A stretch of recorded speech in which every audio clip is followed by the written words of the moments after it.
Good evening, students. Today we are going to discuss expression for pressure volume work, that is PV work. To understand the concept, we must have to study this figure first. There is one cylinder. See the figure. There is one cylinder, and that cylinder has the cross sectional area capital A. The cylinder is fitted with the frictionless and weightless piston. Frictionless तसं घर्षण होत नाही आहे आणि वजन पण नाही, weightless आहे, हलका आहे, असं एक पिस्टन आहे वरच्या भागामध्ये आपण पाहू शकतो फिगरमध्ये. And that piston has the initial position V1 ही त्याची इनिशियल पोझिशन आहे. V1 हे त्याचं इनिशियल व्हॉल्यूम आहे. And that cylinder contains a gas, त्यामध्ये गॅस आहे. And that gas has the pressure P which is exerted on that piston. त्या पिस्टनवर त्या गॅसकडून जे प्रेशर एक्झर्ट होतं that is the P. When the gas absorbs the heat from the एन्व्हायरमेंटमधून तो गॅस जेव्हा हीट ॲब्सॉर्ब करतो at that time is goes on expanding.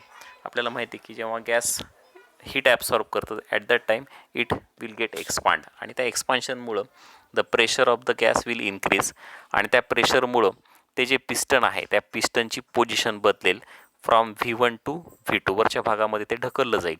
मग जेव्हा ते V1 पासून V2कडे जाईल ॲट दॅट टाईम डिस्टन्स जे कापलं जाईल त्या पिस्टनद्वारे that is indicated by the capital D, small डीनं आपण ते इंडिकेट केलेलं आहे फिगरमध्ये.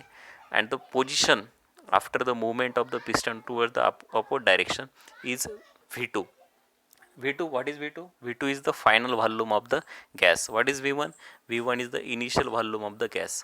What is the pressure of the gas? That is the P. And what is D? D is the distance between V1 and V2. And one more pressure is there, and that is exerting on the piston by the ॲटमॉस्फिअरकडून त्या पिस्टनवर काहीतरी एक pressure exert होईल, ज्यामुळे ते piston खालच्या भागात ढकललं जाईल. आणि ते प्रेशर आपण कन्सिडर करू PEX. We are considering that PEX for the external pressure. ते जे प्रेशर आहे ते एक्सटर्नल प्रेशर आहे असं आपण कन्सिडर करू. आता काय होतं एक्झॅक्टली बघा, जेव्हा गॅस प्रेशर एक्झर्ट करतो at that time the piston will move upward, वरच्या भागात जाईल, आणि आपण आता सांगितल्याप्रमाणे it will acquire the second position that is V2, आणि डिस्टन्स कापलं जाईल D. आता जर आपण प्रेशरचा फॉर्म्युला पाहिला तर pressure is nothing but the force upon area. आपण प्रेशरची डेफिनेशनच करतो फोर्स पर युनिट एरिया. आणि मग जर त्याच एक्सप्रेशनमध्ये आपण पीची व्हॅल्यू काढायचं ठरवलं, एफची व्हॅल्यू काढायचं ठरवलं, तर what will be F? If P is equal to F upon A, then what will be F? F will be equal to P into A. आणि मग तेच एक्सप्रेशन आपण इथे लिहिलेलं आहे, पहा, चेक करा. F is equal to minus PEX into A. आता इथं आपण मायनस साईन घेण्याचं काय कारण आहे? तर मायनस साईन घेतलं आहे त्याचं रिझन असं आहे, कारण की ते जे प्रेशर आहे ते प्रेशर अपोजिट आहे, त्या गॅसच्या प्रेशरच्या अपोजिट प्रेशर एक्झर्ट होते, त्यामुळे आपण it is indicated by the symbol minus. मग काय फॉर्म्युला मिळाला आपल्याला? F is equal to minus PEX into A. What is A? A is the cross sectional area of the piston, P is the pressure, and F is the force. This is the first equation that we got from the discussion. आता यानंतर आपण जर पुढे continue करू, W work म्हणजे काय? Work is nothing but the force into displacement. Force आणि displacement यांचा मल्टिप्लिकेशन म्हणजेच work. Work is indicated by the W, force by the F, and displacement by the D. Formula is W is equal to F into D. But already we have formula for F, and F is nothing but the PEX into A.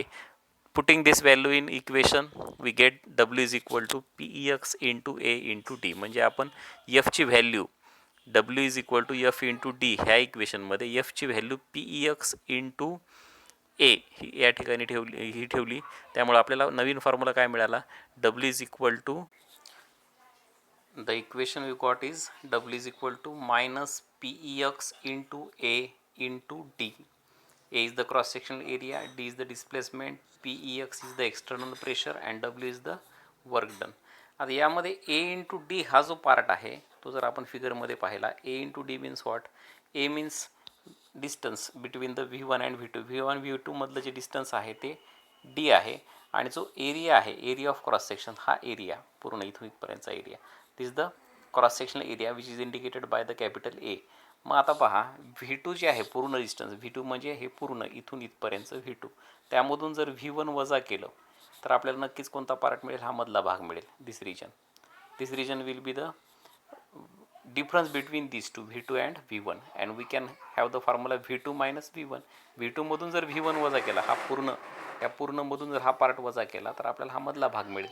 यालाच mathematically आपण कसं indicate करू शकतो, ए म्हणजे हा cross section area A आणि हे displacement D, ए into D, लांबी गुणिले रुंदी, ए इंटू डी म्हणलं काय आणि V2 मायनस V1 म्हणलं काय. In both the cases we get this area, and this area is nothing but the change in volume. व्हॉल्यूममध्ये किती बदल झाला आहे, V2 हे मोठं व्हॉल्यूम आहे, V1 हे लहान व्हॉल्यूम आहे. त्या V2 मधून लहान व्हॉल्यूम जर वजा केलं तर हा व्हॉल्यूममधला चेंज आपल्याला मिळेल. मग तोच आपण आता एक्सप्रेशनमध्ये मांडलेला आहे. एक्सप्रेशनमध्ये काय आपल्याला पाहायला मिळेल बघा. मग delta V is equal to A into D.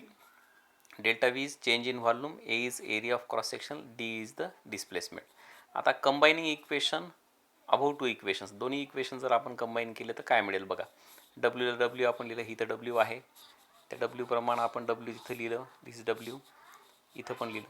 आता पी एक्स जशा तसं राहील. ए इंटू डीची व्हॅल्यू आपल्याला काय मिळाली, डेल्टा व्ही, ती आपण इथं ठेवली डेल्टा व्ही. मग A into delta V into P that is W is equal to P E X into delta V, हे आपल्याला एक्सप्रेशन मिळालं. आता यामध्ये डेल्टा व्ही काय, तर आपण आता डिस्कस केल्याप्रमाणे डेल्टा व्ही म्हणजे ह्या दोन व्हॉल्यूममधला चेंज आहे, V2 मायनस V1. V2 मधून V1 वजा केलं तर आपल्याला चेंज इन व्हॉल्यूम मिळतं. That's why formula is W is equal to minus P E X in bracket V2 minus V1, कारण डेल्टा व्हीची किंमत आहे V2 मायनस V1. आता हे जे मायनस साईन आहे ते मायनस साईन काय इंडिकेट करतं, मायनस साईन इंडिकेट करतं the internal energy of the system decreases. आता सिस्टीमची इंटरनल एनर्जी कमी का होईल, तर रिझन आहे की एक्सपान्शनमुळे त्या सिस्टीमला कार्य करावं लागते सराउंडिंगवर. आणि जेव्हा सिस्टीम सराउंडिंगवर कार्य करते, when system works on the surrounding, its internal energy decreases, that's why it is minus. In short, expansion प्रोसेसमध्ये वर्क डन हे आपल्याला नेहमी निगेटिव्ह मिळतं. म्हणजे W is equal to minus P into delta V. कधी, जेव्हा ते एक्सपान्शन असेल. जर ते कॉम्प्रेशन असेल, कॉम्प्रेशन म्हणजे काय की जर व्हॉल्यूम जास्त आहे आता कमी होते, म्हणजे उलट पिस्टनवरच्या भागातून खाली येतं आहे, अशी जर प्रोसेस होत असेल तर मग ते मायनस नसून प्लस असेल. मग फॉर्म्युला असेल W is equal to P into delta V, pressure into change in volume.